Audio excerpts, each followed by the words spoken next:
Dear students, SPC GCA botany की मेरी पहली ऑनलाइन क्लास में मैं डॉक्टर रेणु शर्मा आपका स्वागत करती हूँ।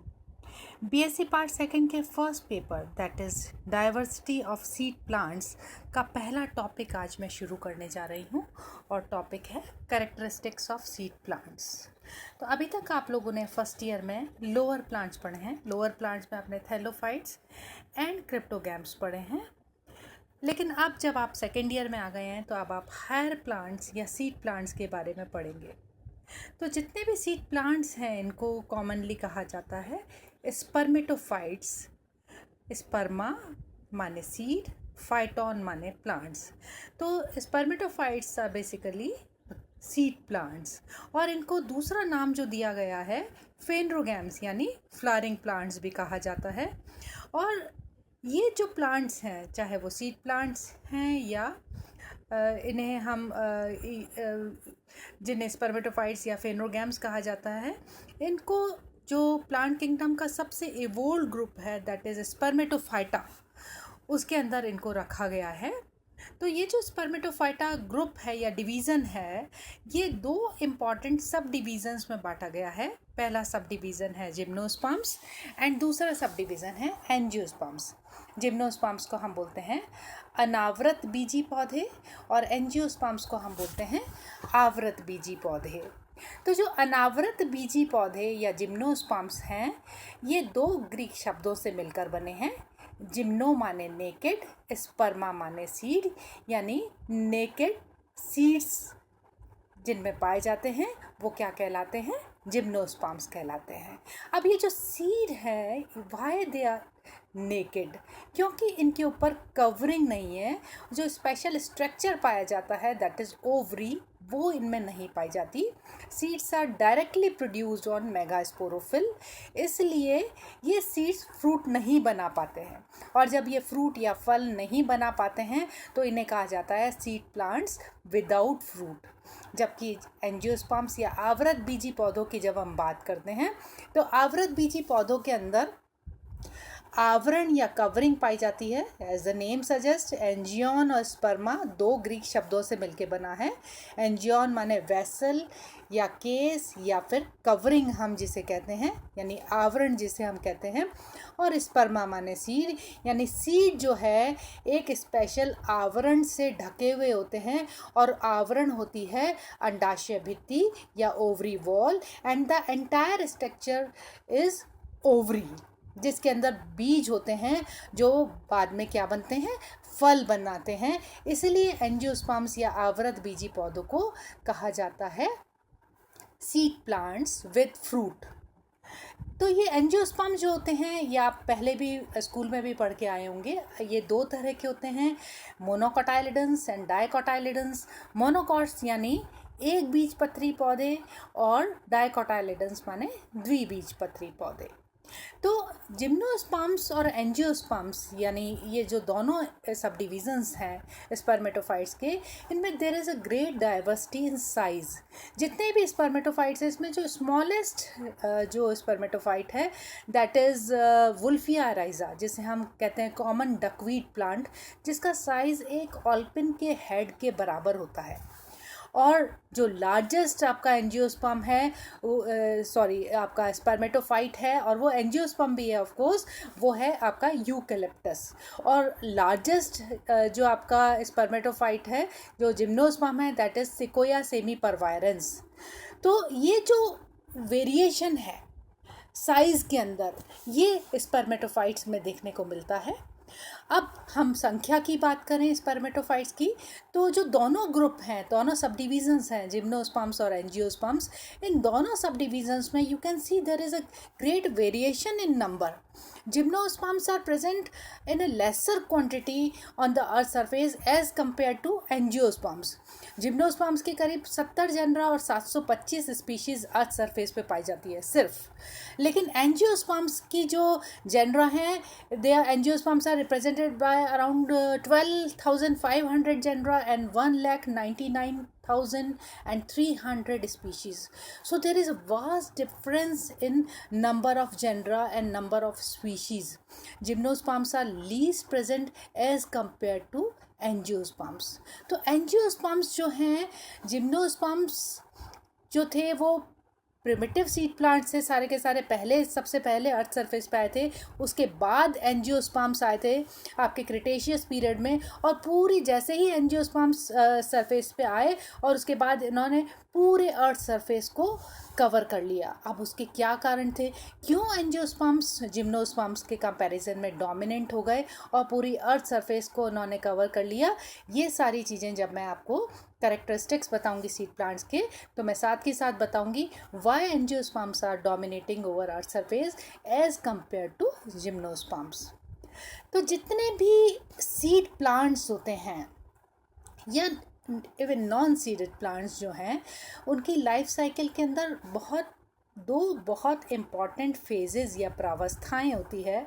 उसमें जो पहली प्रावस्था होती है वो कहलाती है युग्मकोद्भिद प्रावस्था या गैमेटोफिटिक फेज, और दूसरी प्रावस्था जो होती है वो कहलाती है स्पोरोफिटिक फेज या बीजाणु उद्भिद प्रावस्था।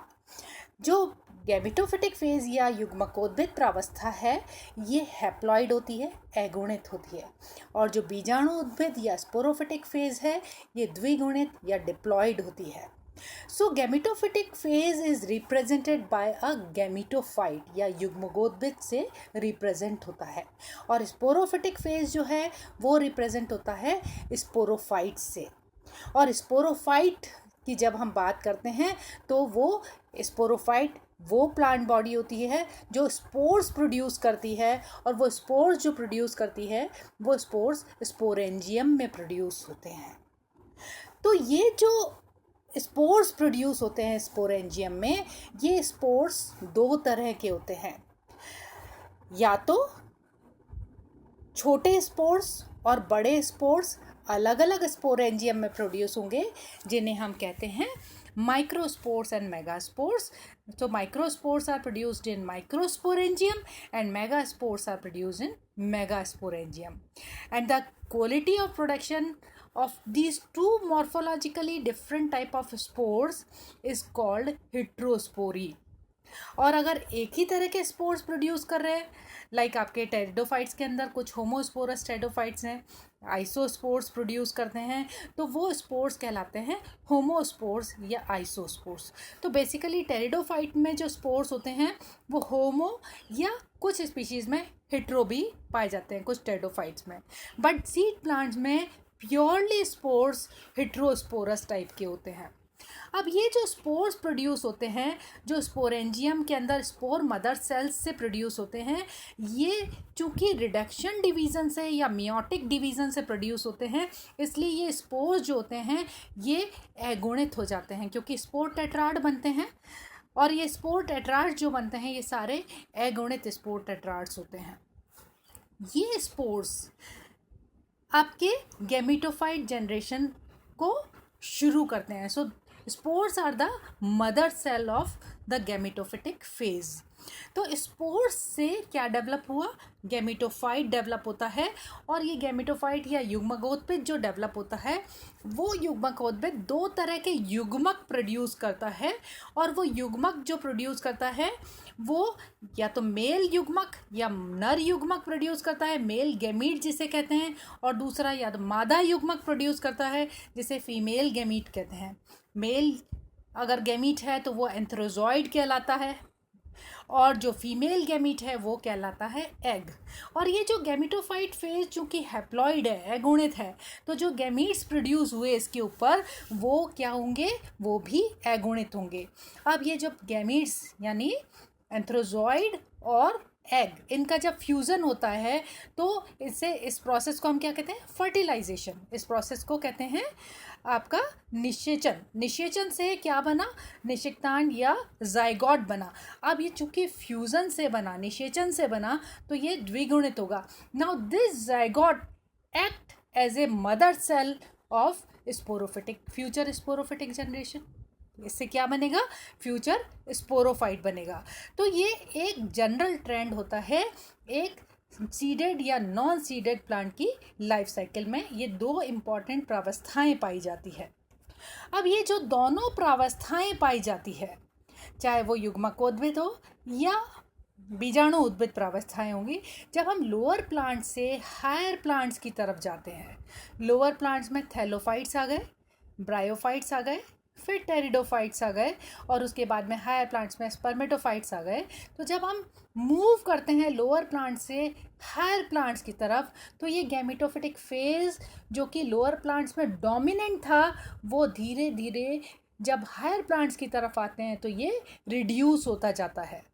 और जब हम बीजाणु उद्भिद प्रावस्था की बात करते हैं या फेज़ की बात करते हैं तो ये फेज़ में बिल्कुल रिवर्ट सिचुएशन देखने को मिलती है। जब हम लोअर प्लांट्स से हायर प्लांट्स की तरफ जाते हैं तो ये डोमिनेट होता जाता है, यानी थैलोफाइट्स में it is highly reduced but in spermatophytes this sporophytic phase is dominant in the life cycle.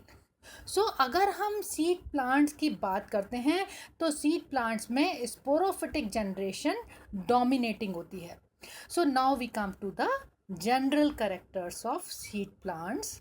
उसका जो सबसे पहला कैरेक्टर, और जैसा कि नाम से ही पता पड़ रहा है, they are vascular plants that produces seed, यानी ये वो संवहनी पौधे होते हैं जिसमें संवहन उत्तक यानी जाइलम और फ्लोएम पाया जाता है और जो कि बीज बनाते हैं, जिन पे बीज लगते हैं। संवहन उत्तक टेरिडोफाइट्स में भी पाया जाता है लेकिन वो नॉन सीडेड वेस्क्यूलर प्लांट्स होते हैं।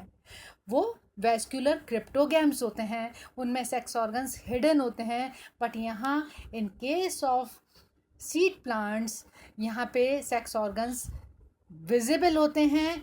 ये वेस्कुलर प्लांट्स होते हैं और सबसे इम्पॉर्टेंट चीज़ कि इनमें बीज लगते हैं। ठीक है, इसके बाद में पहले बताया जैसा स्पोरोफिटिक जनरेशन डोमिनेटिंग होती है।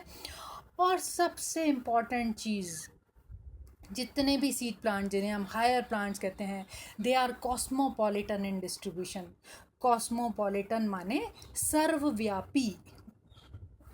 तो ये दे आर ओमनी प्रेजेंट, हर कहीं they can grow, we can found everywhere from temperate condition to tropical condition. ठंडी से ठंडी जगहों से लेकर के गर्म से गर्म तापमान जहाँ पे मिलेगा वो एरिया जो होंगे वहाँ पर ये प्लांट्स सर्वाइव कर सकते हैं, ग्रो कर सकते हैं। और ये जो ग्रो करने का गुण है वो क्यों है? Because of the presence of the quality of adaptation. तो जितने भी सीड प्लांट्स होते हैं they have a great quality of adaptation. क्यों इनमें ग्रेट क्वालिटी मिलती है अडेप्टेशन की? क्योंकि इनमें कुछ ऐसे गुण विकसित हो जाते हैं जिसके कारण ये प्रतिकूल परिस्थिति में इनमें कुछ एक्सटर्नल और इंटरनल यानी एनाटॉमिकल और मॉर्फोलॉजिकल इनमें ऐसी चीज़ें विकसित हो जाती हैं, स्ट्रक्चर्स, ऐसी संरचनाएं विकसित होती है जिससे वो प्रतिकूल परिस्थिति के अंदर अपने आप को ढाल लेते हैं। और ये जो गुण है प्रतिकूल परिस्थिति में अपने आप को ढालने का, ये गुण कहलाता है अडेप्टेशन का या अनुकूलन का गुण।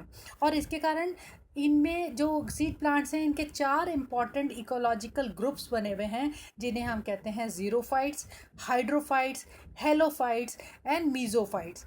ज़ीरोफाइट्स यानी मरुद्भिदी, यानी जो ज़ीरिक कंडीशन जहाँ पे बहुत हाई टेम्परेचर होता है, मरुस्थलीय कंडीशन जहाँ पे इरेटिक रेनफॉल होती है, वहाँ पे दे कैन ग्रो।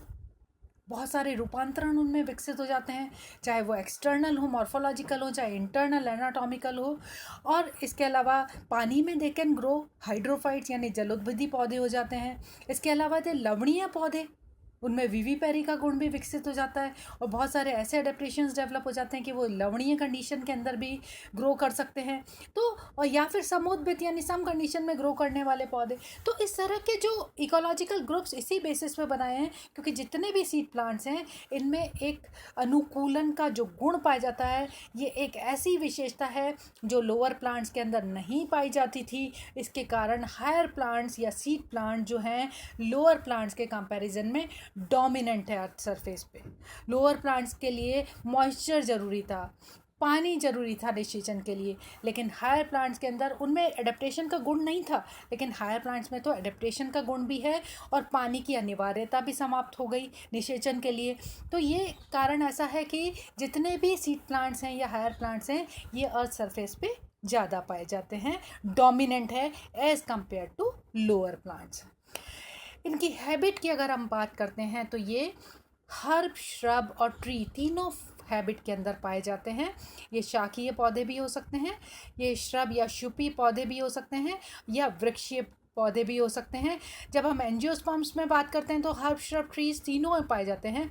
और जब हम जिम्नोस्पर्म्स की बात करते हैं तो ये सिर्फ या तो श्रब, वो भी रेयरली, या फिर मोस्टली जितने भी जिम्नोस्पर्म्स हैं वो सारे ट्री, उनकी ट्री हैबिट होती है।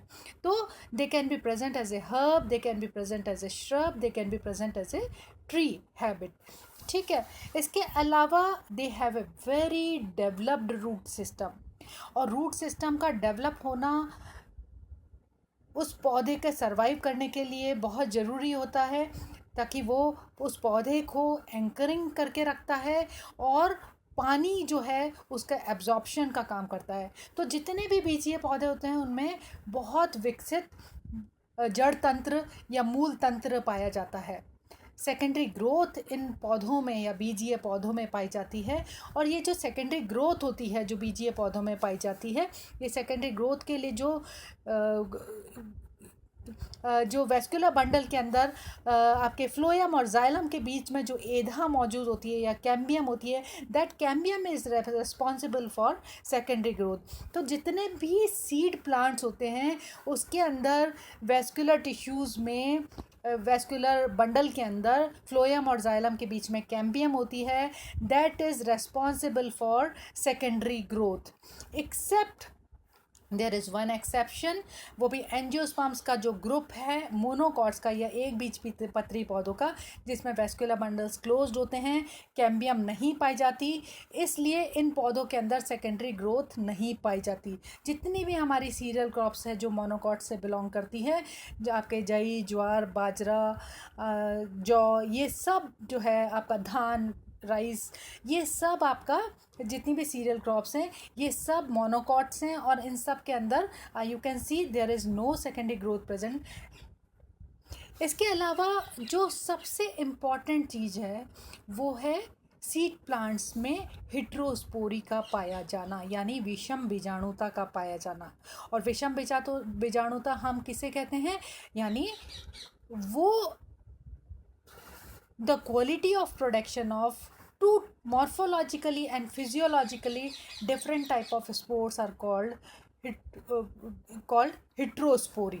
उसमें जो छोटे स्पोर्स होते हैं, छोटे यानी लघु बीजाणु जिन्हें हम कहते हैं, या पोलन ग्रेन भी जिसको हम कहते हैं, वो हैं माइक्रोस्पोर्स।